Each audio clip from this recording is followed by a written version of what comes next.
et je travaille à la clinique dentaire à Loul. L'hygiène bucco-dentaire est l'ensemble des pratiques mises en place pour éliminer la plaque dentaire qui s'installe régulièrement et continuellement sur les dents, sur la surface de toutes les dents. Donc l'élimination de la plaque, elle se fait par les moyens mécaniques, c'est-à-dire par une brosse à dents et un fil dentaire, peut-être par un bain de bouche pour éliminer les restes des bactéries. Le brossage s'effectue avec une brosse à dents médium de la gencive vers la dent, c'est-à-dire du rouge vers le blanc toujours. En haut, ensuite en bas. Chaque arcade séparément, les faces occlusales et enfin les faces internes. Voilà. Il est important de se brosser les dents 3 fois par jour après chaque repas. Mais si on devrait choisir le brossage à ne jamais rater, c'est le brossage du soir avant de dormir. Quand je dis avant de dormir, c'est-à-dire quand on a fini de tout manger.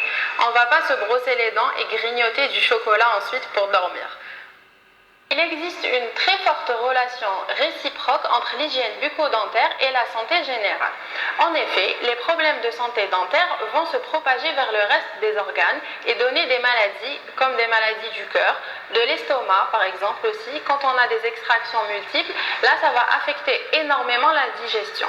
Ça peut aussi augmenter la glycémie chez un patient diabétique quand on a des inflammations de la gencive ou des infections dentaires.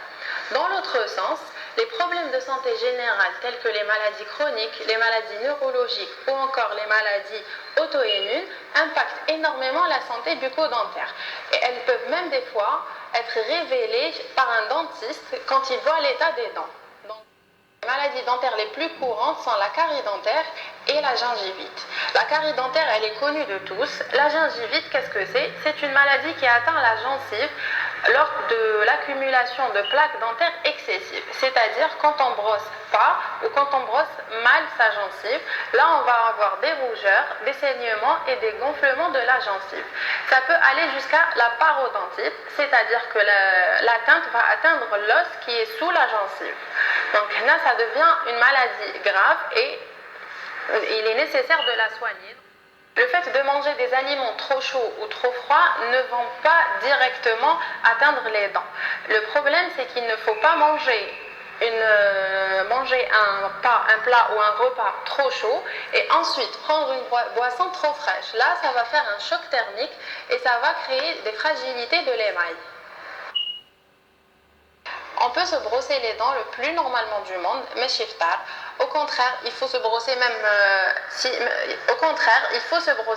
si on n'a pas mangé. Parce que le fait de ne pas avoir de repas et de ne pas faire bouger la bouche et mâcher, ça donne une acidité, un risque encore plus grand de carie.